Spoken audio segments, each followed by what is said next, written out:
Hello friends, நாம் இன்றைக்கி யாரை பற்றி பார்க்க போகிறோம் அப்படின்னா, தற்கால தமிழ்நாட்டு வரலாறு. ஓகேவா? பேராசிரியர் கா வெங்கடேஷன் புக்கிலிருந்து ராஜாஜி அவர்களை பற்றி தான் பார்க்க போகிறோம். ஓகேவா? நம்ம யாரை பற்றி பார்க்க போகிறோம்? ராஜாஜி அவர்களை பற்றி தான் பார்க்க போகிறோம். ராஜாஜியோட ஆட்சி காலம் பாருங்கள், 1937லேருந்து 1939 வரைக்கும் தான் பார்த்தீங்கன்னா ராஜாஜியோட ஆட்சி காலம். சரியா? இது இல்லாத இன்னும் வருவாங்க. 1952லையும் பார்த்தீங்கன்னா ராஜாஜி ஆட்சி அமைப்பார். ஆனால் நம்ம ஒரு ஆர்டராக தான் போயிட்டுருக்கோம். ஸோ பார்த்தீங்கன்னா 37லேருந்து 39 வரைக்கும் ராஜாஜி இருந்திருப்பார். அதை பற்றி நம்ம பார்க்கலாம். சரியா? சரி, அது அந்த டாப்பிக்கில் என்னென்ன வருது பாருங்கள். நீதி கட்சியோட ஆட்சிக்கு பிறகு தான் ராஜாஜி ஆட்சி அமைப்பார். ஸோ அதை நம்ம பார்த்தாகணும். சென்னை சட்டமன்ற தேர்தல் 1937 நடக்கும். ஸோ அதையும் பார்க்கணும். ராஜாஜி அதுக்கப்புறம் தான் அமைச்சரவை அமைப்பார். அதுதான் ராஜாஜியோட அரசாங்கம். ஸோ அதையும் நம்ம பார்க்கணும். அடுத்து பாருங்கள், இந்திய எதிர்ப்பு போராட்டம். இந்த இந்திய எதிர்ப்பு போராட்டமும் ராஜாஜியோட பீரியடில் தான் நடக்கும். 1938 நம்ம பார்த்துருப்போம். பெரியார் டாபிக் படிக்கும்போது நம்ம பார்த்துருப்போம். சுயமரியாதை இயக்கத்தில் இதை பற்றி தெளிவாக சொல்லியிருப்பாங்க. ஓகேவா? இந்த இந்திய எதிர்ப்பு போராட்டத்தை பற்றி நம்ம படிச்சிருப்போம் சுயமரியாதை இயக்கம் பார்க்கும்போது. ஓகேவா? சரி, அடுத்து பாருங்கள், மதிப்பீடு. ராஜாஜியை பற்றி மதிப்பீடு சொல்லுவாங்க. யாராவது கருத்து எதாவது சொல்லியிருந்தாலோ இல்லை அந்த மாதிரி கூற்று எதனா சொல்லியிருந்தாலோ இந்த மதிப்பீடில் பார்த்தீங்கன்னா அது இருக்கும். ஓகேவா? அதனால் அதையும் பார்க்கணும். சாதனையாளர்களில் பார்த்தீங்க அப்படின்னா இவரோட ஆட்சியில் பார்த்தீங்கன்னா யாருன்னா சாதனை பண்ணியிருக்காங்களா, அவங்க முக்கியமான பர்சன் யாராக இருக்காங்களா அப்படின்றத பற்றி தலைவர்கள் லிஸ்ட்டில் நம்ம படிப்போம். ஓகேவா? சரி, வாங்க வீடியோக்குள்ளே போகலாம். பாருங்கள், ராஜாஜியோட ஆட்சி பாருங்கள், 1937லேருந்து 1939 வரைக்கும் பார்த்தீங்கன்னா ராஜாஜியோட ஆட்சி. மகாத்மா காந்தி பார்த்தீங்க அப்படின்னா ஒரு டைலாக் சொல்கிறாரு. என்ன சொல்கிறாரு அப்படின்னா, புதிய பதவியை அடக்கத்தோடு நம்ம ஏற்றுக்கணும் அப்படின்னு சொல்கிறாரு. என்ன பதவி? புதுசாக ஒரு பதவி இருக்குது அப்படின்னா அதை நம்ம கொடுக்குறாங்கன்னா அதை அடக்கத்தோடு நம்ம ஏற்றுக்கணும். அதை முள் கிரீடமாக தான் நம்ம கருதணும். அதாவது பாருங்கள், கிரீடம் வச்சா ஓகே, அந்த கிரீடத்தில் முள் வச்சா எப்படி குத்தும், மண்டையில் வச்சாங்கன்னா நல்லா குத்தும் இல்லை, அப்போ அந்தளவு அது கடினமாக இருக்கும். ஓகேவா? அதை நம்ம முள் கிரீடமாக தான் கருதணும்னு சொல்கிறாரு. இந்த பதவியை சுதந்திர போராட்ட இலக்கை அடைவதற்கு மட்டுமே பயன்படுத்த வேண்டும்ன்றார். ஓகேவா? இந்த சிஎம் பதவி. ஓகேவா? இந்த பதவியை இறக்கை, ஓகேவா, சுதந்திர போராட்ட இலக்கை அடைவதற்கு மட்டும்தான் பயன்படுத்தணும் அப்படின்னு சொல்கிறாரு. ஓகேவா? சொன்னது யாருன்னா மகாத்மா காந்தியடிகள். நீதி கட்சியோட ஆட்சிக்கு அப்புறம், ஓகேவா, நீதி கட்சியோட ஆட்சிக்கு பின்னாடி 1919ஆம் ஆண்டு அறிமுகப்படுத்தப்பட்ட மாண்டேக் சமஸ்போர்டு சீர்திருத்தத்தின் விளைவாக சென்னை ராஜதானியில் இரட்டை ஆட்சி ஏற்படுத்தப்பட்டது. பாருங்கள், சென்னை மாகாணத்தில் எப்போ இரட்டை ஆட்சி ஏற்படுத்தியிருப்பாங்க? மாண்டேக் சமஸ்போர்டு சீர்திருத்த சட்டத்தின் மூலமாக தான் பார்த்தீங்க அப்படின்னா இரட்டை ஆட்சி ஏற்படுத்தியிருப்பாங்க. ஓகேவா? 1919 இரட்டை ஆட்சி கீழ் நடத்தப்பட்ட சட்டமன்ற தேர்தலில் காங்கிரஸ் போட்டி போட்டிருக்காது. ஓகேவா? காங்கிரஸ் போட்டி போடாததுனால, காங்கிரஸ் ஏன்னா ஒத்துழையாமை இயக்கத்தில் எல்லாம் ஈடுபட்டு இருந்தனால காங்கிரஸ் போட்டி போட்டிருக்க மாட்டாங்க 1920. சரியா? ஏன்னா யாருமே போட்டி போட வேணாம்னு சொல்லிடுவாங்க 1920. அதனால் யாரும் போட்டி போட மாட்டாங்க. ஸோ நீதி கட்சி பார்த்தீங்கன்னா போட்டு ஈஸியாக ஜெயிச்சிருவாங்க. ஆங்கில அரசாங்கத்தோட ஆதரவோடு 17 ஆண்டுகள் பார்த்தீங்கன்னா ஆட்சி செய்வாங்க. நாம் பார்த்திங்கன்னா நீதி கட்சி எத்தனை ஆண்டுகள் ஆட்சி செய்ததுன்னு கேட்டால் நம்ம 13 தான் போடணும். ஓகேவா? இங்கே காமனாக சொல்லும்போது 17 ஆண்டுகள் கொடுத்துருக்காங்க. ஆனால் நம்ம 13 தான் போடணும். ஓகேவா? நமக்கு ப்ரீவியஸ் இயர் கொஸ்டின்லேயே நீதி கட்சி எத்தனை ஆண்டுகள் ஆட்சி செய்யுதுன்னா 13 தான் கொடுத்துருப்பாங்க. ஸோ நம்ம 13 தான் போடணும். ஏன் அப்படின்னா அதில் 1926லேருந்து 1930 வரைக்கும் பார்த்திங்கன்னா பி சுப்புராயன் அப்படின்ற ஒருத்தர் இருப்பார். ஓகேவா? பி சுப்புராயன் இவர் தான் பார்த்தீங்கன்னா சுயேட்சை வேட்பாளராக நின்று சிஎம் ஆனவர். ஓகேவா? இவருக்கு பார்த்தீங்கன்னா சுயராஜ்ய கட்சி, அதுக்கப்புறம் பார்த்தீங்கன்னா நீதி கட்சி ஆதரவு கொடுத்துருக்கு. ஒரு சில இடங்களில் சுயராஜ்ய கட்சி பார்த்தீங்கன்னா இவருக்கு ஆதரவு கொடுத்துருப்பாங்க. ஓகேவா? சரி, இந்த பி சுப்புராயன் தான் பார்த்தீங்கன்னா டார்க் ஹார்ஸ்ன்னு சொல்லுவாங்க. ஓகேவா? Dark horse, HORSE, dark horse அப்படின்னா கருப்பு குதிரைன்னு அர்த்தம். ஓகேவா? கருப்பு குதிரை. நம்ம ஆல்ரெடி பார்த்தீங்க அப்படின்னா முன்னாடி வீடியோலேயே பார்த்துருப்போம். சுப்புராயனை பற்றி நம்ம முன்னாடி வீடியோலேயே பார்த்துருப்போம். கருப்பு குதிரை என்று அழைக்கப்படுவர் யாருன்னா இந்த சுப்புராயன் தான். ஓகேவா? சரி, பாருங்கள், அதன் பின் இந்திய அரசாங்க சட்டம் 1935 கீழ் நடைபெற்ற சட்டமன்ற தேர்தலில், ஓகேவா, காங்கிரஸ் போட்டியிட்டு நீதி கட்சியை தோற்கடித்து ஆட்சி அமைத்தது. இது நம்மளுக்கே தெரியும். ஓகேவா? சரி, சென்னை சட்டமன்ற தேர்தல் பாருங்கள். சென்னையில் சட்டமன்ற தேர்தல் 1937 நடக்குது. இந்திய அரசாங்க சட்டம் 1935 என்னன்றதை நம்ம ஃபஸ்ட்டு பார்க்கணும். ஓகேவா? பாருங்கள், இந்திய அரசாங்க சட்டம் 1935. ஓகேவா? தமிழ்நாட்டு அரசியலில் மாபெரும் மாற்றத்தை ஏற்படுத்தியது. பாருங்கள், தமிழ்நாட்டு அரசியலில் மிகப்பெரிய மாற்றத்தை ஏற்படுத்துதுன்னு சொல்லியிருக்கிறாங்க. இந்த 2 அவையுமே வந்து பார்த்தீங்க அப்படின்னா அந்த மாதிரி இதுக்கு வந்து வழிவகுத்திருக்குன்றாங்க. ஓகேவா, 2 அவை சட்டமன்றத்துக்கு இது வந்து வழிவகுத்திருக்குன்றாங்க. ஒன்று வந்து சட்டப்பேரவை. ஓகேவா, இதோட உறுப்பினர்கள்லாம் பார்த்தீங்கன்னா மக்களால் நேரடியாக தேர்ந்தெடுக்கப்படுறாங்க. பாருங்கள், சட்டப்பேரவை லெஜிஸ்லேட்டிவ் அசம்பிளி அப்படிம்பாங்க. அதோட உறுப்பினர்கள்லாம் பார்த்தீங்கன்னா மக்களால் நேரடியாக, அதாவது மக்கள் வந்து ஓட்டு போட்டு தேர்ந்தெடுப்பாங்க. அதை தான் அங்கே வந்து மக்களால் நேரடியாக தேர்ந்தெடுக்கப்படுவார்கள்னு சொல்லியிருக்கிறாங்க. அதில் யாருக்கு வந்து பார்த்தீங்கன்னா ஓட்டு உரிமை கொடுத்துருக்காங்க அப்படின்னா, சொத்து உள்ளவர்களுக்கும் யார் வந்து நகர வரி வந்து செலுத்துகிறாங்களோ அவங்களுக்கு மட்டும்தான் வாக்களிக்க வந்து உரிமை கொடுத்துருக்குறாங்க. ஓகேவா, யார் யாரெல்லாம் சொத்து இருக்குதோ, யார் யாரெல்லாம் நகரத்துக்கு வரி செலுத்துகிறாங்களோ அவங்க மட்டும்தான் பார்த்தீங்க அப்படின்னா அந்த மாதிரி ஓட்டு போடலாம் அப்படின்ற உரிமை கொடுத்துருக்குறாங்க. எந்த ஆக்ட் படி? 1935 ஆக்ட் படி. ஓகேவா, 1935 கவர்மெண்ட் ஆக்ட் படி தான் இந்த மாதிரி இவங்களுக்கு மட்டும்தான் ஓட்டு கொடுத்துருக்குறாங்க. அதில் பார்த்தீங்கன்னா சென்னை மாகாணத்தில் ஒரு 70 லட்சம் வாக்காளர்கள் வந்து இருந்திருக்கிறாங்க. ஓகேவா, 70 லட்சம் வாக்காளர்கள்.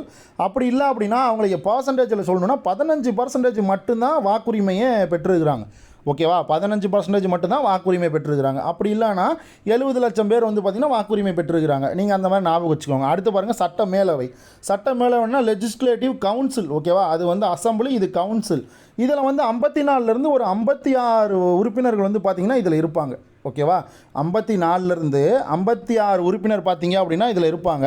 இது வந்து நிலையானது. உங்களுக்கே தெரியும், நம்ம பாலிட்டி படிக்கும்போது படிச்சிருப்போம். சட்ட மேலவைன்றது ஒரு நிலையான அமைப்பு. அதை வந்து பார்த்திங்க அப்படின்னா கலைக்க முடியாது. நம்ம மேலே பார்த்துருப்போம் எந்த இடத்துல, தமிழ்நாடு, அதாவது ஸ்டேட்டில் வந்து பார்த்தீங்க அப்படின்னா சட்ட மேலே வந்து நீக்கலாம் கலைக்கலாம். அதுக்கு வந்து பார்த்தீங்கன்னா ஆர்டிகல் 169 அப்படின்னு சொல்லிட்டு படிச்சிருப்பீங்க.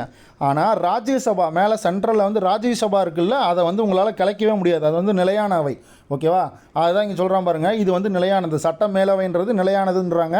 54 உறுப்பினர்கள்லேருந்து 56 உறுப்பினர் வரைக்கும் இருப்பான்றாங்க. ஆளுநரால் கலைக்க முடியாது. பாருங்கள், ஆளுநரால் கலைக்க முடியாது. அப்போயே பார்த்தீங்களா இது இருந்திருக்கு. ஆளுநரால் கலைக்க முடியாது.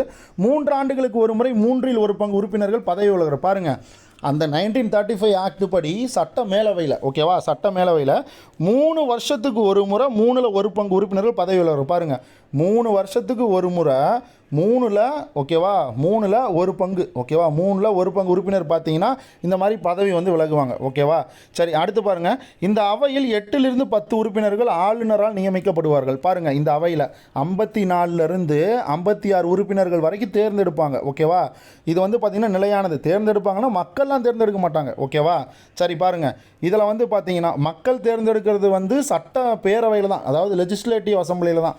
ஓகேவா, இது வந்து பார்த்திங்க அப்படின்னா மக்கள்லாம் தேர்ந்தெடுக்க மாட்டாங்க. ஓகேவா, சரி, இந்த 56 பேரில் பார்த்தீங்கன்னா ஒரு 8லேருந்து 10 பேர் பார்த்தீங்க அப்படின்னா நம்ம ஆளுநரால் வந்து நியமிக்கப்படுவாங்க. ஓகேவா, 8லேருந்து 10 உறுப்பினர்கள் பார்த்தீங்கன்னா ஆளுநரால் வந்து நியமிக்கப்படுவாங்க.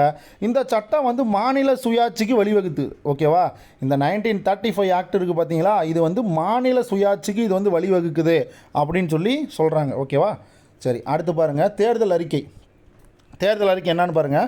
இந்திய அரசாங்க சட்டம் 1935 கீழ் சென்னை மாகாண சட்டப்பேரவை தேர்தல் நடைபெற்றது. ஓகேவா, எந்த ஆக்ட் படி சென்னை மாகாண சட்டம் 1937 நடைபெற்றுச்சுன்னா கவர்மெண்ட் ஆஃப் ஆக்ட். ஓகேவா, கவர்மெண்ட் ஆஃப் இந்தியா ஆக்ட் 1935. தேர்தலில் காங்கிரஸ் வந்து போட்டியிடுது. காங்கிரஸை எதிர்த்து போட்டியிட்ட நீதி கட்சி மக்கள் செல்வாக்கை இழந்திருந்தது. பாருங்கள், காங்கிரஸை வந்து எதிர்த்து போட்டியிட்ட நீதி கட்சி வந்து மக்களோட செல்வாக்கையே இழந்திருந்துச்சு. சத்தியமூர்த்தியோட தலைமையில் செயல்பட்டு வந்த சுயராஜ்ய கட்சி காங்கிரஸுடன் இணைந்தது. பாருங்கள், காங்கிரஸ் கூட சுயராஜ்ய கட்சி போய் இணைஞ்சிருச்சு. அப்போ வந்து காங்கிரஸுக்கு இன்னும் அந்த இடத்துல வெயிட்டு பலமாயிடும். ஓகேவா, சுயராஜ்ய கட்சி பயங்கரமான ஃபார்மில் தான் இருக்கும். அதுவும் போய் காங்கிரஸ் கூட சேர்ந்தோன்னே அதுவும் வெயிட் ஆகிடும். ஓகேவா, சரி, பாருங்கள், காங்கிரஸின் தேர்தல் அறிக்கை நிலவரி குறைப்பதாகவும் தொழிலாளர்களின் ஊதியத்தையும் பாருங்கள் வாழ்க்கை நிலையை உயர்த்துவதாகவும் வாடகையை குறைப்பதாகவும் மக்களின் வாழ்க்கையை உயர்த்துவதாகவும் வாக்குறுதிகளை அளித்தது. பாருங்கள், என்னென்ன சொல்லியிருக்கான் பாருங்கள். அதாவது காங்கிரஸோட தேர்தல் அறிக்கை என்னென்ன சொல்லியிருக்காங்க பாருங்கள். நிலவரியை குறைக்கணும், தொழிலாளர்களோட ஊதியத்தையும் அதே மாதிரி அதிகப்படுத்தணும், வாழ்க்கை நிலையை வந்து உயர்த்தணும், வாடகையை வந்து குறைக்கணும், அதே மாதிரி மக்களோட வாழ்க்கை தரத்தை உயர்த்தணும். இது எல்லா வாக்குறுதிகளையும் பார்த்தீங்க அப்படின்னா காங்கிரஸ் வந்து கொடுக்குறாங்க. இது எல்லாத்துக்கும் மேலே காங்கிரஸ் வந்து மக்களிடையே தேசிய உணர்ச்சியை வந்து பார்த்திங்கன்னா தூண்டி விடுது. ஓகேவா, இது எல்லாத்துக்கும் மேலே காங்கிரஸ் வந்து பார்த்திங்கன்னா மக்களோட தேசிய உணர்ச்சியை தூண்டுது. ஓகேவா, மக்களோட தேசிய உணர்ச்சியை தூண்டுது. அடுத்து பாருங்கள், தேர்தல் பிரச்சாரம். ஓகேவா, தேர்தல் பிரச்சாரத்தில் என்ன சொல்லியிருக்காங்கன்னு பாருங்கள். 1937 சட்டப்பேரவை தேர்தலில் காங்கிரஸ் முதல் முறையாக போட்டி போடுது. சத்தியமூர்த்தியோட தலைமையில் சுயராஜ்ய கட்சி காங்கிரஸுடன் இணைந்திருந்தது. ஓகேவா, ஏன்னா சுயராஜ்ய கட்சியோட தலைமையில் யார் இருந்திருப்பாங்க அப்படின்னா சத்தியமூர்த்தி தான் சுயராஜ்ய கட்சியோட தலைமை பொறுப்பேற்றிருப்பார். அவர் வந்து பார்த்தீங்கன்னா காங்கிரஸ் கூட போய் இணைஞ்சிருவார்.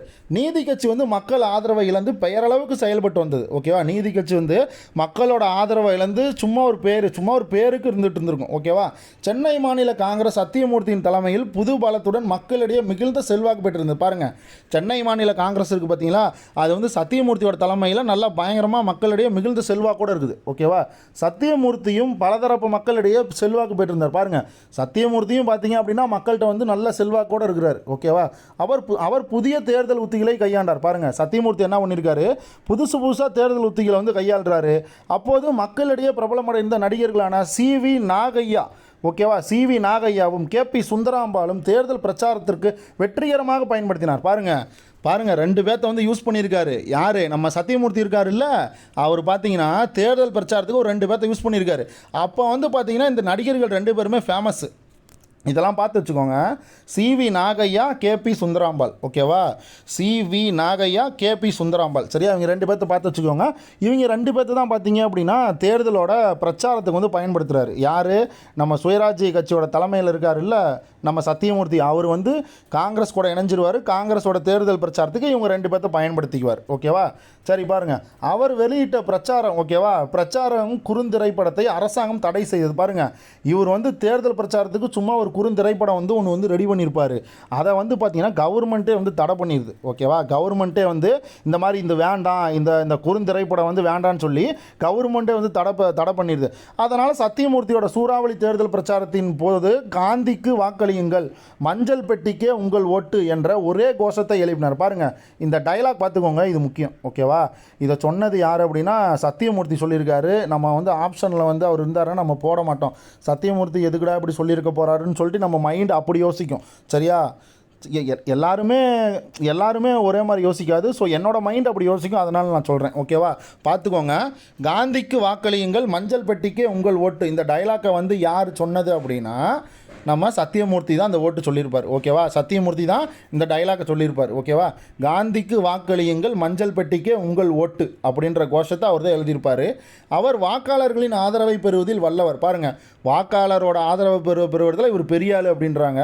காங்கிரஸின் தேர்தல் அறிக்கை மக்கள் மனதை கவரும் பல வாக்குறுதிகளை கொடுத்தது. பாருங்கள், காங்கிரஸோட தேர்தல் அறிக்கை நல்லா வெயிட்டாக இருந்திருக்குது அந்த இடத்துல. அதனால தான் வந்து பார்த்திங்கன்னா மக்கள் எல்லாம் என்ன பண்ணுறாங்க, சரி நம்ம ஓட்டை வந்து காங்கிரஸ்க்கே போட்டுடலாம், காங்கிரஸ் வந்து பயங்கரமாக தேர்தல் அறிக்கைலாம் விட்டுட்டுருக்காங்க, அதனால் நம்மளோட ஓட்டை காங்கிரஸ்க்கே போட்டுடலான்னு சொல்லி காங்கிரஸுக்கு வந்து போடுறாங்க. ஓகேவா, நீதி கட்சியின் சார்பாக ஆற்காடு ராமசாமி முதலியார் பிரச்சாரம் செய்தார். பாருங்கள், இவர் வந்து பார்த்தீங்க அப்படின்னா சத்தியமூர்த்தி வந்து நம்ம 2 பேர்த்த யூஸ் பண்ணிக்கிறார். யார் 2 பேர்த்த, அந்த சி.வி. நாகையா, அதுக்கப்புறம் பார்த்தீங்க அப்படின்னா நம்ம கே.பி. சுந்தராம்பாளம்மா, இவங்க 2 பேர்த்த வந்து யூஸ் பண்ணிக்கிறார் பிரச்சாரத்துக்கு.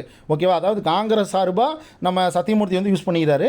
அதே மாதிரி பார்த்தீங்க அப்படின்னா நம்ம ஆற்காடு ராமசாமி வந்து நீதி கட்சி சார்பாக அவரு போய் வந்து தேர்தல் பிரச்சாரம் பண்ணுறார். ஓகேவா, நீதி கட்சி சார்பாக யார் தேர்தல் பிரச்சாரம் பண்ணுறாங்க அப்படின்னா ஆற்காடு ராமசாமி. ஓகேவா, சரி அடுத்து பாருங்கள், அந்த கட்சியோட பிராமணர் ஆதிக்க பிரச்சாரம் மக்களிடையே எடுபடவில்லை. பாருங்கள், நீதி கட்சியோட அந்த பிராமணர்கள் தானே ஆதிக்கம் பண்ணுவாங்க ஃபுல்லாக, அதனால் வந்து பார்த்திங்கன்னா மக்கள்கிட்ட எடுபடவில்லை. நம்ம ஸ்டார்டிங்கில் பார்த்துருப்போம், பிராமணர் அல்லாத ஒரு இயக்கமாக தான் ஒரு கொஞ்ச காலமாக செயல்பட்டுட்டு இருக்கோம்.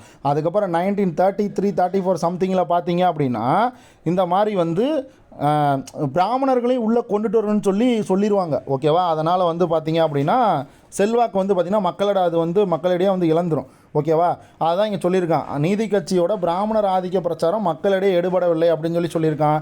அடுத்து பாருங்கள், மாறாக காங்கிரஸின் தேச விடுதலை போராட்ட பேச்சு வாக்காளர்களிடையே மிகுந்த உற்சாகத்தையும் நம்பிக்கையும் எதிர்பார்ப்பையும் ஏற்படுத்தி. பாருங்கள், காங்கிரஸோட தேச விடுதலை போராட்ட பேச்சு வந்து நம்ம வாக்களிப்பாங்கள்ல வாக்காளர்கள், அவங்கக்கிட்ட மிகுந்த உற்சாகம், அதுக்கப்புறம் நம்பிக்கை, எதிர்பார்ப்பு, இது எல்லாத்தையும் ஏற்படுத்துது.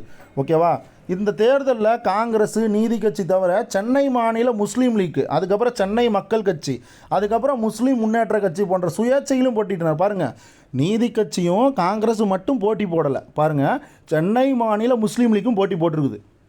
சரியா? சென்னை மாநில முஸ்லீம் லீக்கும் போட்டி போட்டிருக்குது, சென்னை மக்கள் கட்சியும் போட்டி போட்டிருக்குது, முஸ்லீம் முன்னேற்ற கட்சியும் போட்டி போட்டிருக்குது. இதை வந்து அப்படியே பார்த்துக்கோங்க. சரியா?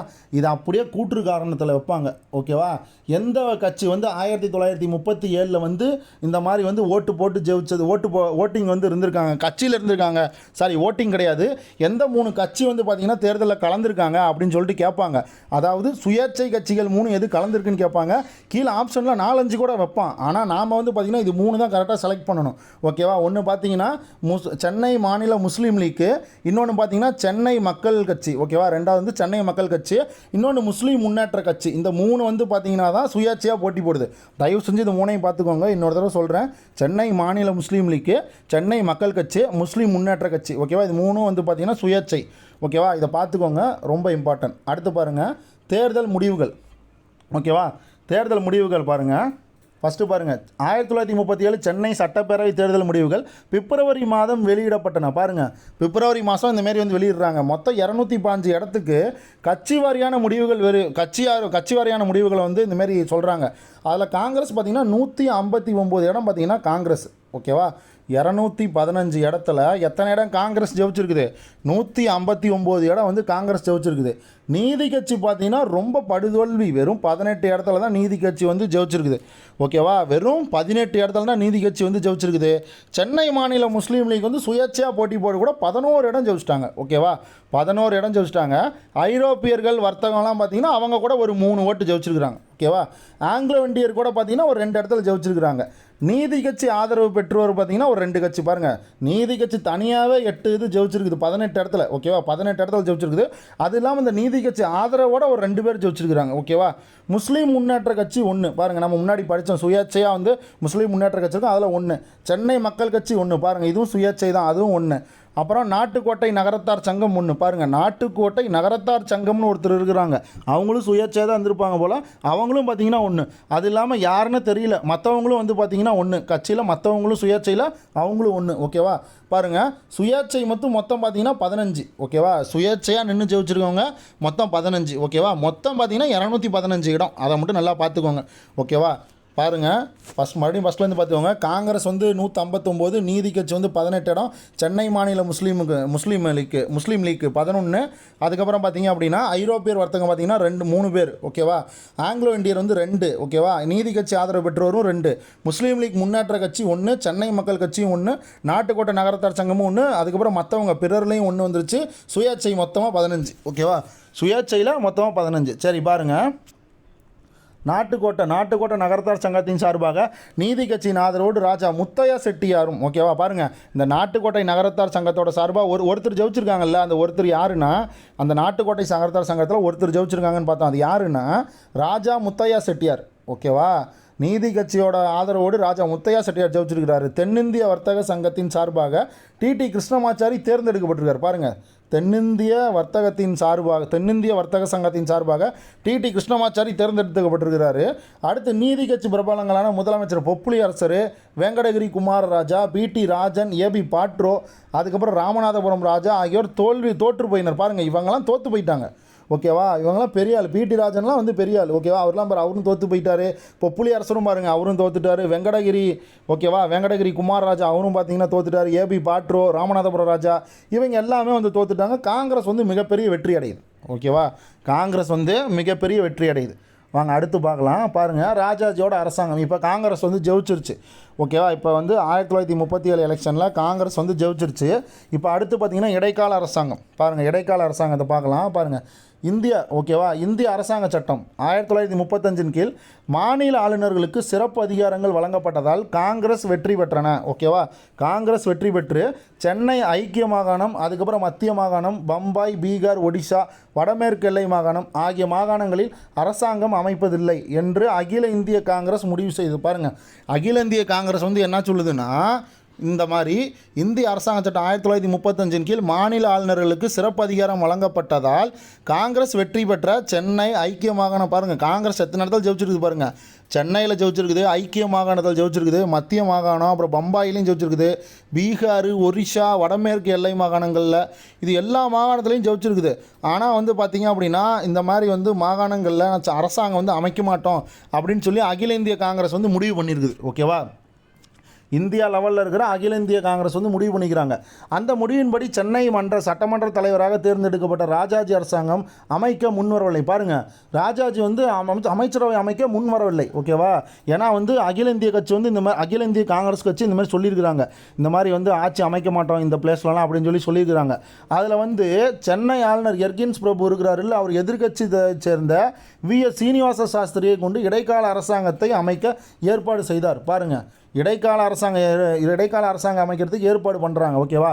ஆனால் ராஜாஜி ஜெயிச்சு அதுக்கப்புறம் பார்த்தீங்க அப்படின்னா இவர் வந்து ஆட்சி பொறுப்பை ஏன் அப்படின்னா அகில இந்திய காங்கிரஸ் என்ன சொல்லிச்சுன்னா, நாங்கள் வந்து இந்த மாதிரி வந்து இது பண்ண மாட்டோம், பொறுப்பை ஏற்க மாட்டோம் அப்படின்னு சொல்லிட்டாங்க. ஓகேவா? இந்த மாதிரி அரசாங்கம் வந்து அமைக்க போகிறதில்லன்னு சொன்னதுனால நம்ம சென்னை ஆளுநர் என்ன பண்ணுறாரு, எர்கின்ஸ் பிரபு அவர் பேர். ஓகேவா? லார்டு எர்கின்ஸ். ஓகேவா?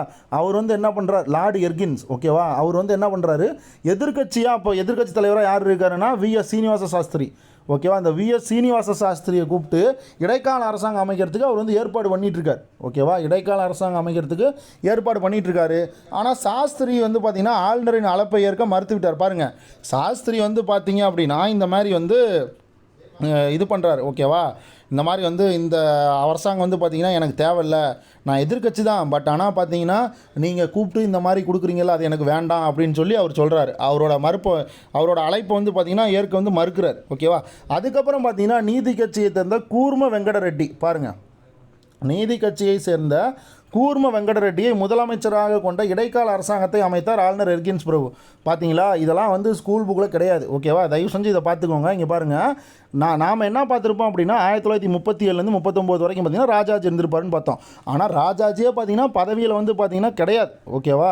ஏன்னா வந்து பார்த்திங்கன்னா காங்கிரஸ் வந்து ஆட்சி அமைக்க அந்த இடத்துல மறுத்துருது. ஓகேவா? அதனால் எர்கின்ஸ் பிரபு என்ன பண்ணுறாரு, எதிர்கட்சி தலைவராக இருந்த வி.எஸ். சீனிவாச சாஸ்திரி கூப்பிட்டு ஆட்சி அமைக்க சொல்கிறாரு. அவரும் இல்லைப்பா என்னால் அமைக்க முடியாது ஆட்சி அப்படின்னு மறுத்துறாரு. அதுக்கப்புறம் அவரும் வந்து பார்த்திங்கன்னா மறுத்துடுறாரு. அதுக்கப்புறம் பார்த்தீங்க அப்படின்னா நீதி கட்சியை சேர்ந்த நம்ம கூர்ம வெங்கடரெட்டியை கூப்பிட்டு இந்த மாதிரி முதலமைச்சராக கொண்டு இடைக்கால அரசாங்கத்தை அமைக்கிறார். யார்? எர்கின்ஸ் பிரபு.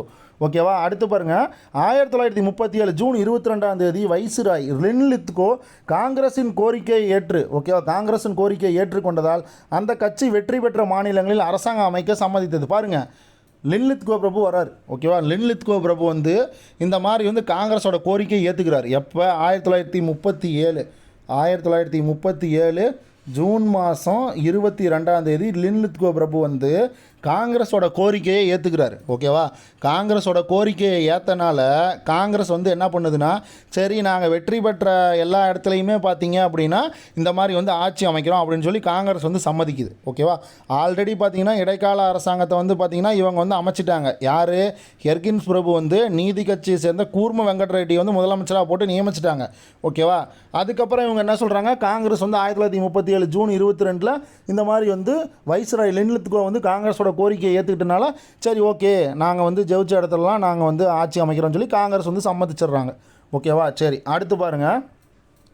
அதுபடி பார்த்திங்கன்னா சென்னை மாகாணத்தில் ராஜாஜியோட தலைமையில் 1937 ஜூலை 5 வந்து பார்த்திங்க அப்படின்னா இந்த மாதிரி முதல் காங்கிரஸ் அரசாங்கம் அமைக்கிறாங்க. ஓகேவா? பாருங்கள், முதல் காங்கிரஸ் அரசாங்கம் அமைச்சதே பாருங்கள் டேட்டை 1937 ஜூலை 5 உங்களுக்கே தெரியும், கர்ம வீரர் காமராஜரோட பிறந்த நாள் வரும். ஓகேவா? அதே மாதிரி வந்து பார்த்திங்க அப்படின்னா நம்ம யூத் ஸ்கில் டேன்னு ஒரு இளைஞர்கள் திறன் தினம் அப்படின்னு சொல்லிட்டு அதுவுமே இந்த ஜூலை 15 தான் வரும். ஓகேவா? பார்த்து வச்சுக்கோங்க, 2022 குரூப் 2ல் கேட்டிருப்பான்னு நினைக்கிறேன். ஜூலை 15ன்றது இளைஞர்கள் திறன் தினம் அப்படின்னு சொல்லிட்டு வரும். ஓகேவா? சரி பாருங்கள், அதன்படி பார்த்தீங்க அப்படின்னா 1937 ஜூலை 15 முதல் காங்கிரஸ் அரசாங்கம் வந்து அமைக்கிறாங்க. யார்? ராஜாஜியோட தலைமையில். அதில் பாருங்கள், புலுசு சாம்பமூர்த்தி அவைத்தலைவராகவும் ருக்மணி லட்சுமிபதி துணை அவைத்தலைவராகவும் பதவியேற்றனர். பாருங்கள், இதெல்லாம் ரொம்ப ரொம்ப முக்கியம்பா. ஓகேவா? இதெல்லாம் படித்து வச்சுக்கோங்க. ஓகேவா? புலுசு சாம்பமூர்த்தி அப்படின்றவர் அவைத்தலைவராக இருந்திருக்காரு, ஸ்பீக்கர். ஓகேவா? சபாநாயகர். ஓகேவா? யார்? ஸ்பீக்கர். அப்போ 1937 ஸ்பீக்கராக இருந்தவர் யாருன்னு கேட்டால் புலுசு சாம்பமூர்த்தி அப்படின்னு சொல்லணும். ஓகேவா? இதை வந்து பார்த்திங்கன்னா தயவு செஞ்சு மனப்பாடம் பண்ணிடுங்க. கொஸ்டின்லாம் இந்த மாதிரி தான் இப்போ இருக்குது. அது வந்து நமக்கு தெரியாது. ஓகேவா? அதே மாதிரி நம்மளும் பேர் ஏதாவது டிஃப்ரெண்ட்டாக இருந்தால் நாம பாட்டுக்கு போட்டு வந்துடுவோம். ஓகேவா? ஆனால் இருந்தாலும் பார்த்தீங்கன்னா ஆப்ஷன் அங்கே ஒரே மாதிரியே செட் பண்ணுறதுனால நம்மளால எடுக்க முடியாது. ஸோ இந்த மாதிரி கொஸ்டின்லாம் நீங்கள் பார்த்துக்கோங்க. 1937 ஸ்பீக்கராக இருந்தது, சபாநாயகராக இருந்தது, அவைத்தலைவர். அவர் யார் அப்படின்னா புலுசு சாம்பமூர்த்தி. ஓகேவா? ருக்குமணி லட்சுமிபதி என்ன பண்ணியிருக்கிறாங்க, துணை அவைத்தலைவராக இருந்துருக்கிறாங்க. ஓகேவா? யார்? துணை அவைத்தலைவராக இருந்திருக்கிறாங்க. சரி, அடுத்து பாருங்கள் அமைச்சரவை. ஓகேவா? ராஜாஜியோட அமைச்சரவை 1937 ஜூலை 5 ஆட்சி பொறுப்பு இருக்கிறார். யார்? இப்போ தான் பார்த்தோம். ராஜாஜி வந்து அவரோட அமைச்சரவை எப்போ ஆட்சி பொறுப்பு இருக்கிறாரு? ஜூலை 5 காமராஜர் பிறந்தநாள் பார்த்தோம். அப்போ தான். ஓகேவா? 1937. அவரது அமைச்சரவையில் டி பிரகாசம், பி சுப்புராயன், அதுக்கப்புறம் வி கிரி, பெசவாடா கோபால ரெட்டி, அதுக்கப்புறம் டிஎஸ்எஸ் ராஜன், மௌலானா யாகுப் ஹாசன், அதுக்கப்புறம் பார்த்தீங்க அப்படின்னா விஐ முனுசாமி பிள்ளை, எஸ் ராமநாதன் பிள்ளை, அதுக்கப்புறம் பார்த்தீங்கன்னா கோங்கட்டி ராமமேனன், இவங்க எல்லாம் பார்த்தீங்க அப்படின்னா இடம்பெறாங்க. யாரோட அமைச்சரவையில்? ராஜாஜியோட அமைச்சரவையில். ஓகேவா? பேர் மட்டும் இன்னொரு தடவை பார்த்துக்கோங்க. டி பிரகாசம், பி சுப்புராயன், வி கிரி, அதுக்கப்புறம் பெசவாடா கோபால ரெட்டி, அதுக்கப்புறம் டிஎஸ்எஸ் ராஜன், மௌலானா யாகுப் ஹாசன் சேர்த்து விஐ முனுசாமி பிள்ளை, அதுக்கப்புறம் எஸ் ராமநாதன் பிள்ளை, அதுக்கப்புறம் கோங்கட்டி ராமன் மேனன். ஓகேவா? இவங்க எல்லாம் ராஜாஜியோட அமைச்சரவையில் இருக்கிறாங்க.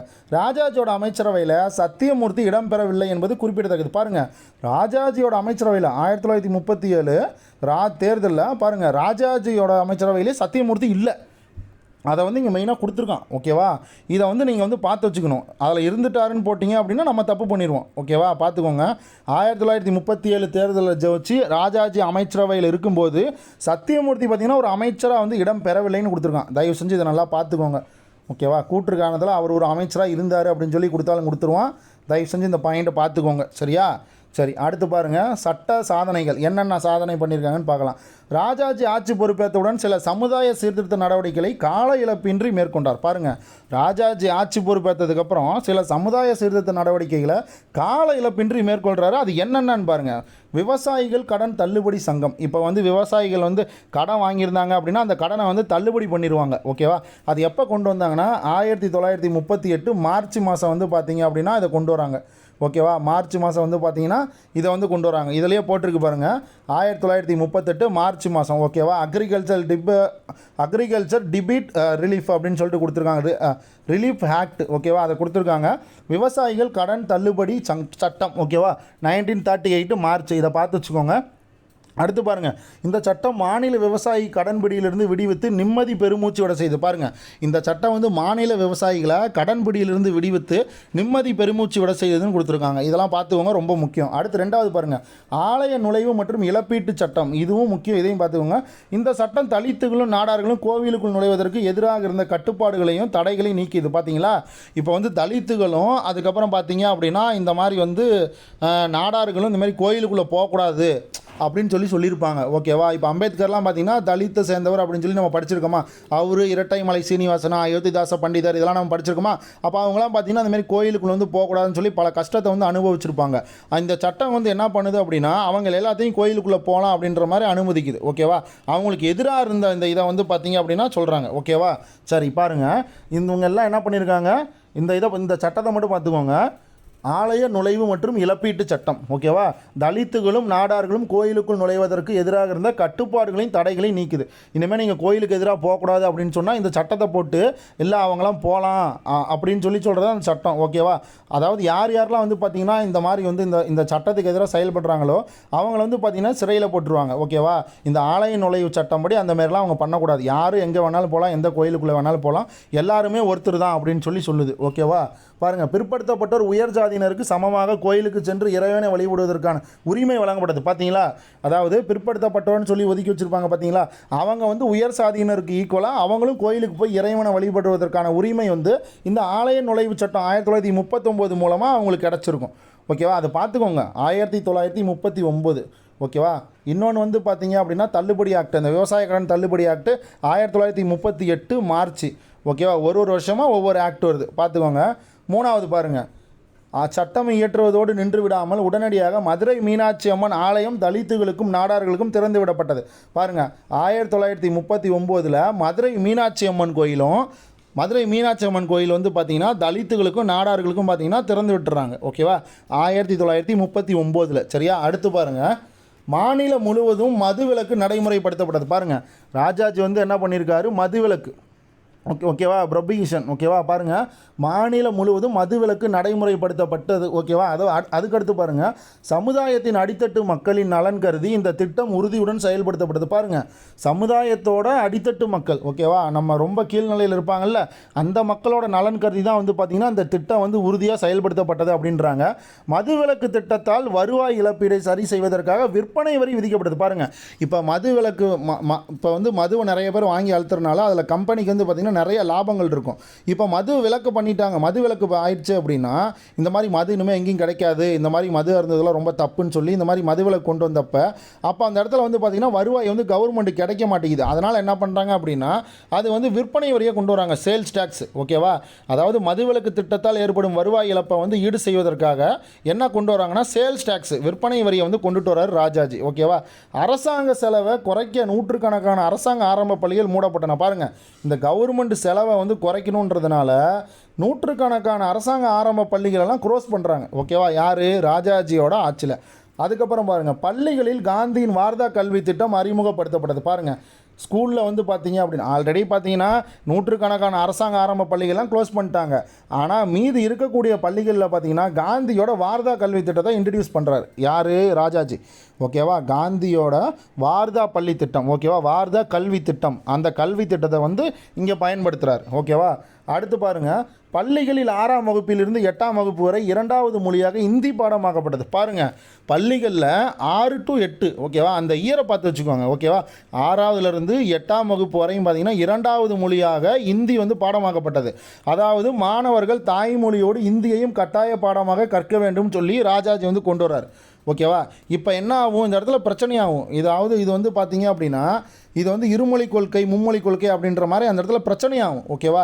அதாவது நம்ம வந்து பார்த்திங்கன்னா தமிழ்நாட்டில் இருக்கோம்னா தமிழ் மட்டும் தெரிஞ்சால் போதும், தாய்மொழி தெரிஞ்சால் போதும், அதுக்கு வந்து முக்கியத்துவம் கொடுங்க, தேவையில்லாத வந்து பார்த்திங்கன்னா இந்திக்கு வந்து பார்த்திங்கன்னா முக்கியத்துவம் கொடுக்காதீங்க அப்படின்னு சொல்லிட்டு சொல்லுவாங்க ஓகேவா.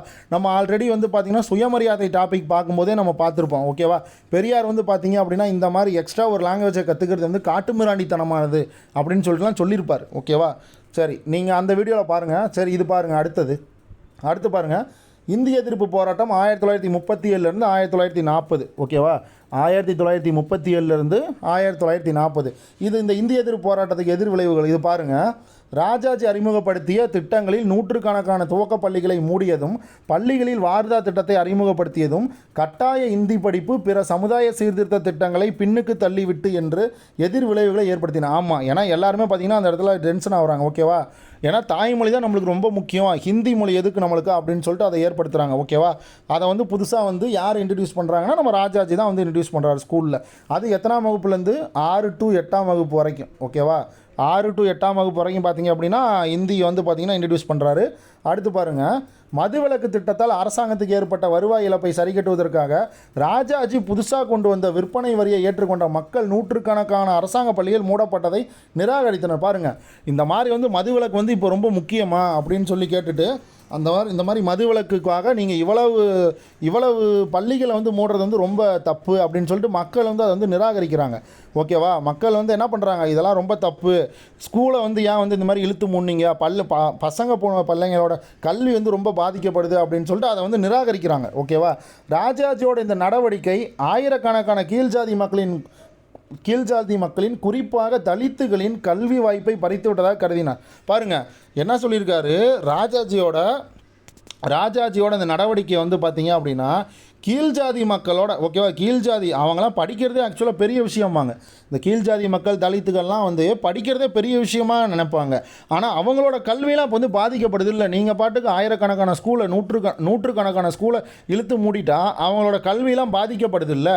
அதனால் வந்து பார்த்திங்கன்னா இந்த தலித்துகள்லாம் வந்து பார்த்திங்கன்னா கல்வி வாய்ப்பை வந்து பறிச்சுட்டாங்க அப்படின்னு சொல்லிட்டு இந்த தலித்துகள்லாம் சொல்கிறாங்க ஓகேவா. அதே மாதிரி வார்தா கல்வி திட்டம் வந்து பார்த்திங்கன்னா வர்ணாசிரம திட்டமாக வந்து சித்தரிக்கப்பட்டது. பாருங்கள், இந்த வார்தா கல்வி திட்டம் இருக்குது பார்த்தீங்கன்னா இது வந்து வர்ணாசிரம திட்டமாக வந்து சொல்கிறாங்க ஓகேவா. இந்த திட்டம் சாதி முறையை சாசுவப்படுத்துவதற்குமான முயற்சின்னு சொல்கிறாங்க ஓகேவா. இந்த திட்டம் வந்து சாதி முறையை சாசுவப்படுத்துவதற்கான ஒரு முயற்சி அப்படின்னு சொல்கிறாங்க சரியா. சரி, அடுத்து பாருங்கள், ஈவேரா எதிர்ப்பு. பாருங்கள், பெரியார் வந்து எதிர்க்கிறார் சரியா. இந்தி ஆதரவாளரான ராஜாஜி ஆட்சி பொறுப்பேற்று இந்தி மொழியை கற்பித்ததை பற்றிய அறிவிப்பை வெளியிட்டார். பாருங்கள், ராஜாஜி வந்து பார்த்திங்கன்னா இந்தி மொழியை கற்பிப்பதை ஓகேவா பற்றிய அறிவிப்பை வெளியிட்டார். அதை தொடர்ந்து 1931 ஏப்ரல் 21 ஒரு அரசாணை வந்து வெளியிடப்பட்டது. அதுபடி பார்த்திங்கன்னா சென்னை மாகாணத்தில் உள்ள 125 பள்ளிகளில் இந்தி மொழி கட்டாயமாக கற்பிக்கப்பட வேண்டும்னு ஒரு அரசாணை வருது. பாருங்கள், எந்த வருஷம் எந்த டேட் பார்த்துக்கோங்க, 1938 ஓகேவா, ஏப்ரல் மாதம் 21 ஓகேவா, 1938 ஏப்ரல் மாதம் 21 என்ன வருது, இந்த மாதிரி ஒரு ஜியோ பாஸ் பண்ணுறாங்க.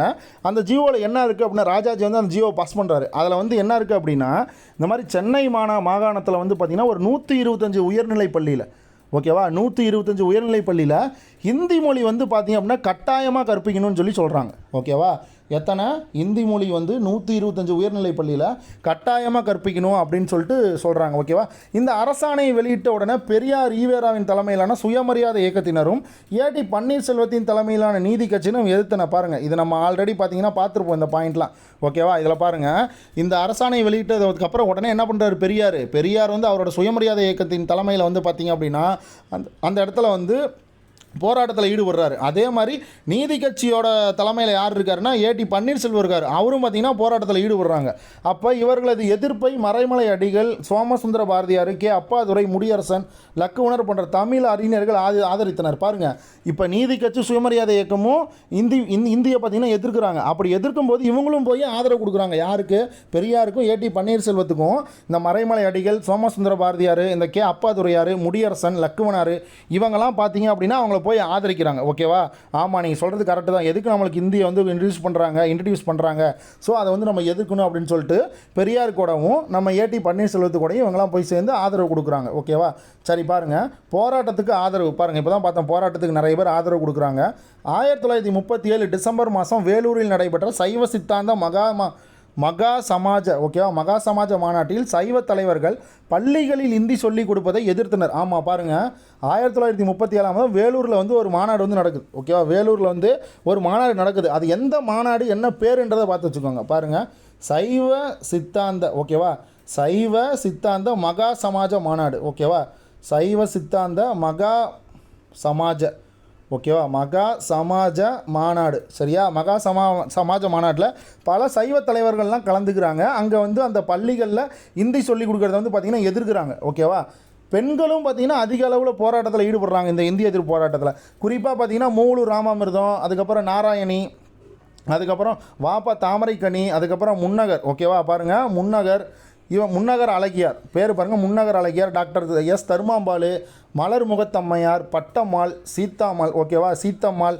ஆகியோரது கைது செய்யப்பட்டனர். பாருங்கள், பெண்களும் இத்தனை பேர் கைதாக இருக்கிறாங்க. ஓகேவா, மூலூர் ராமாமிர்தம், அதுக்கப்புறம் நாராயணி, வாப்பா தாமரைக்கனி, முன்னகர் அழகியார், டாக்டர் கே எஸ் தர்மாம்பாள், அதுக்கப்புறம் மலர் முகத்தம்மையார், பட்டம்மாள், சீத்தம்மாள் இவங்கெல்லாம் பார்த்திங்கன்னா கைது செய்யப்படுறாங்க. தமிழ்நாடு பெண்கள் மாநாட்டில் கூடிய பெண்களும் இந்திய எதிர்ப்பு போராட்டத்திற்கு ஆதரவு அளித்தனர். எப்போ? 1938 நவம்பர் 13. பாருங்கள், தமிழ்நாட்டு வந்து பார்த்திங்கன்னா பெண்கள் மாநாடு ஒன்று கூடுறாங்க. ஓகேவா, பெண்கள் மாநாடு ஒன்று கூடுறாங்க. 1938 நவம்பர் மாதம் 13 வந்து பார்த்திங்க அப்படின்னா பெண்கள் வந்து ஒரு மாநாடு கூடுறாங்க. இது உங்களுக்கே தெரியும், நீலாம்பிகை அம்மையார் தலைமையில் பார்த்திங்கன்னா இந்த மாநாடு இந்த டேட்டில் நடந்திருக்கும். அதே மாதிரி வந்து பார்த்திங்க அப்படின்னா அந்த கேஎஸ் தர்மாம்பாள் அப்படின்றவங்க வந்து பார்த்திங்கன்னா பெரியாருக்கு வந்து பெரியார் அப்படின்ற ஒரு பட்டத்தை வந்து கொடுத்துருப்பாங்க. ஓகேவா, பெரியாருக்கு பெரியார் பட்டம் வந்து பார்த்திங்கன்னா கொடுத்துருப்பாங்க. இந்த மாநாட்டில் தான் கொடுத்துருப்பாங்க. ஓகேவா, 1938 நவம்பர் 13 தான் அந்த டேட் வரும். ஓகேவா, ஸ்கூல் புக்கில் அப்படி தான் கொடுத்துருப்பாங்க. நீங்கள் வேணால் செக் பண்ணிக்கோங்க. சரியா, சரி பாருங்கள், அதே மாதிரி நம்ம இவருக்கும் வந்து பார்த்திங்க அப்படின்னா பட்டம் கொடுத்துருப்பாங்க. யாருக்கு?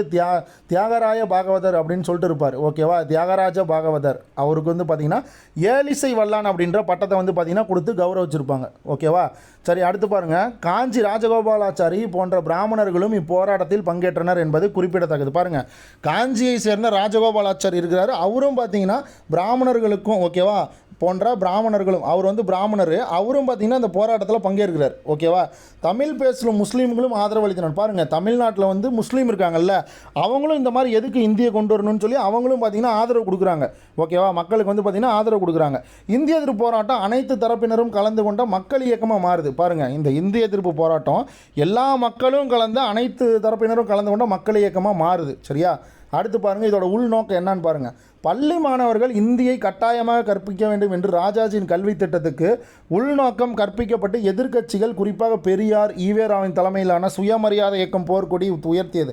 பாருங்கள், பள்ளி மாணவர்கள் இந்திய கட்டாயமாக எதுக்கு கற்கணும், எதுக்கு வந்து கற்றுக்கணும் அப்படின்னு சொல்லிட்டு ராஜாஜியோட இந்த திட்டத்துக்கோட உள்நோக்கம் வந்து எல்லாத்துக்குமே சொல்கிறாங்க. இந்த மாதிரி எதுக்கு தேவையில்லாத இப்படி பண்ணிக்கிட்டு அப்படின்னு சொல்லிட்டு இதோட உள்நோக்கம் வந்து இந்த மாதிரி சொல்லி எதிர்க்கட்சிகள் தான் வந்து பார்த்திங்கன்னா இந்த மாதிரி பண்ணுறாங்க. ராஜாஜியை வந்து பார்த்திங்கன்னா இந்த மாதிரி இதை உடனே கேன்சல் பண்ண சொல்லுங்கள் அப்படின்னு சொல்லி இந்த மாதிரி சொல்கிறார். யார் யார்?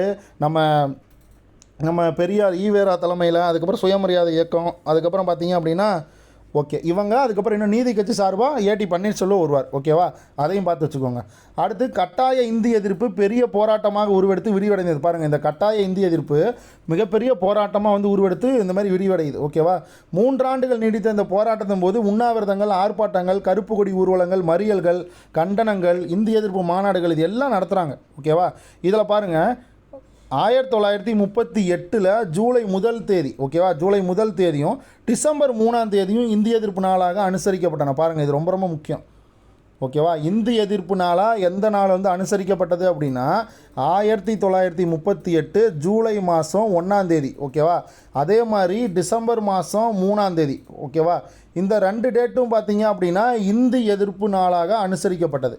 பாருங்கள், இது ரொம்ப ரொம்ப முக்கியம். இந்தி எதிர்ப்பு நாளாக வந்து 1938 ஜூலை 1 டிசம்பர் மாதம் 3 தேதி, இது 2 நாளும் பார்த்திங்கன்னா இந்தி எதிர்ப்பு நாள். ஓகேவா, அடுத்து பாருங்கள், இந்த போராட்டம் ராமநாதபுரம், திருநெல்வேலி, சேலம், தஞ்சாவூர், வட ஆற்காடு ஆகிய தமிழ் பேசும் மாவட்டங்களில் தீவிரமடைந்தது. பாருங்கள், இந்த போராட்டம் வந்து ராமநாதபுரம், திருநெல்வேலி, சேலம், தஞ்சாவூர், வட ஆற்காடு, ஓகேவா, இந்த மாதிரி தமிழ் பேசுகிற மாவட்டங்களில் தீவிரமாக இருக்குது. ஓகேவா, அடுத்து பாருங்கள், நிலைமை கட்டுக்கடங்காமல் போயிட்டு பாருங்கள், நிலைமை வந்து கண்ட்ரோல் பண்ண முடியல, அந்தளவு போயிடுச்சு. ஓகேவா, அடுத்து பாருங்கள் சமரச தீர்வு. சரி, ஓகே, அடுத்து நம்ம என்ன பண்ணலான்னு சொல்லி சமரச தீர்வு காண்றாங்க. இந்தி மொழி கல்வி பற்றி ஆளும் கட்சியினருக்கு இடையே, ஓகேவா, காங்கிரஸ் கட்சியினரிடையே கருத்து ஒற்றுமை கிடையாது அப்படின்றாங்க. ஓகேவா, இந்தி மொழி கல்வி பற்றி ஆளும் காங்கிரஸ் கட்சியினரிடையே ஒரு கருத்து ஒற்றுமை இல்லை.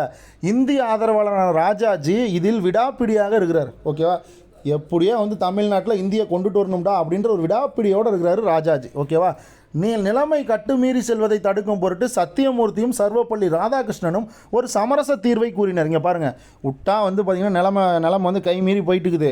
அதனால் வந்து பார்த்திங்கன்னா சத்தியமூர்த்தியும் சர்வப்பள்ளி ராதாகிருஷ்ணனும் இந்தமாரி ஒரு சமரச தீர்வை சொல்கிறாங்க.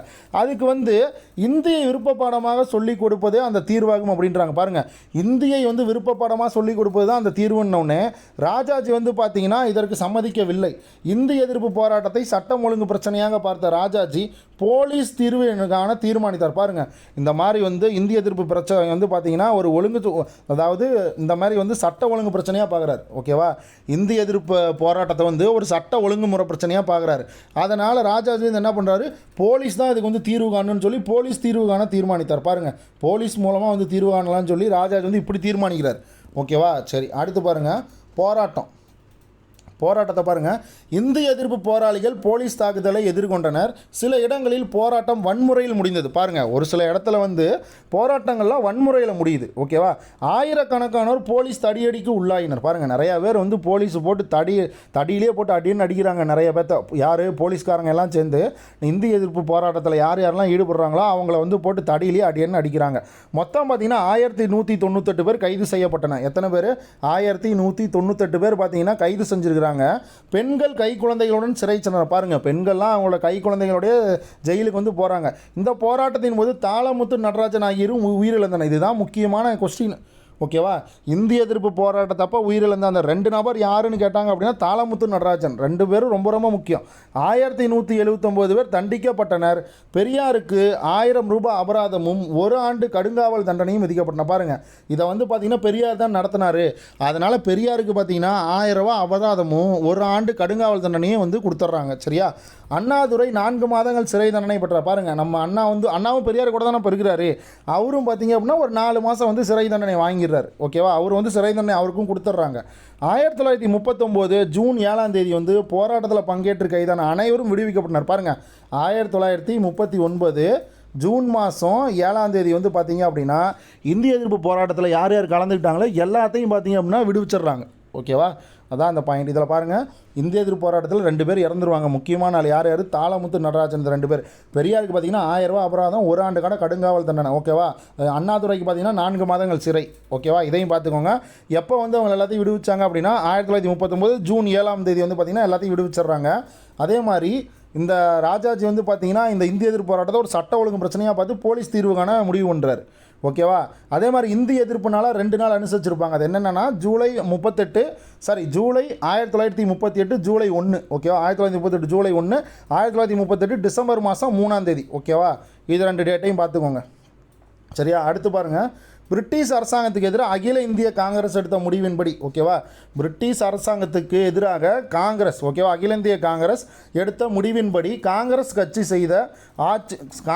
ஆட்சி செய்த மாநில முதலமைச்சர்கள் பதவி விலகினர். பாருங்கள், பிரிட்டிஷ் அரசாங்கத்துக்கு எதிராக பிரிட்டிஷ் அரசாங்கத்துக்கு எதிராக அகில இந்திய காங்கிரஸ் எடுத்த முடிவின்படி காங்கிரஸ் கட்சி ஆட்சி செய்த மாநில முதலமைச்சர்கள் பதவி விலகினர். அதாவது வந்து 1939 பிரிட்டிஷ் என்ன பண்ணுவாங்கன்னா, இந்தியா வந்து பார்த்திங்கன்னா 2ஆம் உலகப் போரில் வந்து கலந்துக்கும் அப்படின்னு சொல்லி காங்கிரஸ் கட்சியை வந்து கேட்காமே என்ன பண்ணிடுவாங்க அப்படின்னா இந்த மாதிரி வந்து சொல்லிடுவாங்க. ஓகேவா, இந்த மாதிரி சொல்லிடுவாங்க. அப்போ வந்து பார்த்திங்க அப்படின்னா யார் லின்லித்கோ வந்து அறிவிச்சிருவார்னு நினைக்கிறேன். ஓகேவா, லின்லித்கோ வந்து இந்த மாதிரி இவங்ககிட்ட கேட்காமே வந்து பார்த்திங்க அப்படின்னா இந்த மாதிரி சொல்லிடுவார், அறிவிச்சிருவார். ஓகேவா, அதாவது 2ஆம் உலகப் போரில் வந்து இந்தியாவும் பங்கெடுக்கும் அப்படின்னு சொல்லி அறிவிச்சிருவார். அதனால் பார்த்தீங்கன்னா காங்கிரஸ் வந்து பதவி விலகிடுவாங்க. ஓகேவா, காங்கிரஸோட எங்கெங்கெல்லாம் காங்கிரஸ் வந்து ஆட்சியில் இருக்கோ அது எல்லா பிளேஸ்லையுமே வந்து பார்த்திங்கன்னா அமைச்சர்கள் எல்லாமே வந்து பார்த்திங்க அப்படின்னா பதவி விலகிடுவாங்க. அந்த பதவி விலகிறனால தான் வந்து ஜின்னா என்ன பண்ணுவார்னா மீட்பு நாள் அப்படின்னு சொல்லி கொண்டாடுவார். நாம் இங்கே எழுதியிருக்க பாருங்க, 1939 டிசம்பர் மாதம் 22ஆம் தேதி வந்து பார்த்திங்க அப்படின்னா மீட்பு நாளாக கொண்டாடுவார். யார்? நம்ம ஜின்னா. ஓகேவா, இதை வந்து மீட்பு நாளாக செலிப்ரேட் பண்ணுறான்னு சொல்லி ஜின்னா வந்து இதை வந்து செலிப்ரேட் பண்ணுவார். பாருங்கள், 1939 டிசம்பர் மாதம் 22ஆம் தேதி காங்கிரஸ்காரங்களாம் வந்து பார்த்திங்கன்னா பதவியிலிருந்து விலகிறாங்க. ஓகேவா, 1939 டிசம்பர் 22 மீட்பு நாளாக வந்து செலிப்ரேட் பண்ணுறாரு ஜின்னா. அடுத்து பாருங்கள், இங்கே வந்து என்ன கொடுத்துருக்காங்கன்னு பாருங்கள், மாநில முதலமைச்சர்கள் பதவி விலகினர். ஓகேவா, காங்கிரஸ் ஆட்சி மாநில முதல்வர்கள். பாருங்கள், அதன்படி ராஜாஜி அமைச்சரவை பதவியிலிருந்து விலகியது எப்போ அப்படின்னா 1939 அக்டோபர் மாதம் 20ஆம் தேதினு கொடுத்துருக்காங்க. ஓகேவா, ஆனால் நம்ம ஸ்கூல் புக்கில் வந்து பார்த்தீங்க அப்படின்னா 1939 டிசம்பர் 22ன்னு கொடுத்துருப்பாங்க. ஓகேவா, இங்கே வந்து அக்டோபர் 20ன்னு கொடுத்துருக்காங்க. நீங்கள் ரெண்டையும் பார்த்து வச்சுக்கோங்க. சரியா, 2 டேட்டாவும் நம்மளுக்கு முக்கியம். ஸோ 1939 அக்டோபர் 20ம் நீங்கள் வந்து பார்த்து வச்சுக்கோங்க. சரியா, ஆனால் நம்ம ஸ்கூல் புக்கில் என்ன இருக்கோ அதுதான் மோஸ்ட்லி நம்ம பார்க்கணும். அதனால் நான் அதையும் சொல்லிடுறேன், பார்த்துக்கோங்க. இங்கே பாக்ஸ் போட்டே காட்டுறேன், இதையும் நீங்கள் வந்து படித்து வச்சுக்கோங்க. ஓகேவா, மோஸ்ட்லி இதுதான் நமக்கு ரொம்ப ரொம்ப கரெக்ட். ஓகேவா, இதுதான் ஸ்கூல் புக்கில் இருக்குது, நம்ம வந்து கிளைம் பண்ணிக்கலாம். சரியா, சரி, ஓகே. அடுத்து பாருங்கள், சென்னை அரசாங்கம் ஆளுநர் ஆட்சியின் கீழ் கொண்டு வரப்பட்டது. பாருங்கள், சென்னை கவர்மெண்ட் யாரோட ஆட்சி கீழே கொண்டு வந்துடுறாங்கன்னா, இப்போ யாருமே இல்லை அப்படின்னா ஆளுநர் கண்ட்ரோல் வந்துடும். அதனால் வந்து ஆளுநர் கீழே கொண்டு வராங்க. அடுத்து பாருங்கள், 1940 பிப்ரவரி 21ஆம் தேதி ஆளுநர் எர்கின்ஸ் என்ன பண்ணுறாருன்னா இந்தி மொழி பற்றிய அரசாணையை விலக்கி கொண்டார். பாருங்கள், இப்போ ராஜாஜி கொண்டு வந்த இந்தி மொழி இருக்குல்ல, இந்த பிரச்சனை போயிட்டு இருக்கிறனால ஆளுநர் இப்போ வந்து ஆட்சி ஆளுநர் கீழே தான் இருக்குது. அதனால் ஆளுநர் என்ன பண்ணுறாரு அப்படின்னா இந்த இந்தி மொழி இருக்குது இல்லை அதை வந்து விலக்கிக்கிறார். இப்போ இந்தி மொழி அரசாணையை வந்து ராஜாஜி தானே வெளியிட்டார். அதனால் அந்த அரசாணை அந்த ஜியோ வந்து ரிட்டன் வாங்கிக்கிறார். ஓகேவா, இந்தி விருப்ப பாடமாக அறிவிக்கப்பட்டது. பாருங்கள், இந்தி வந்து ஒரு விருப்ப பாடம். நம்மளாக விரும்பினா இந்தி படிக்கலாம், இல்லைனா நமக்கு தேவையில்லை.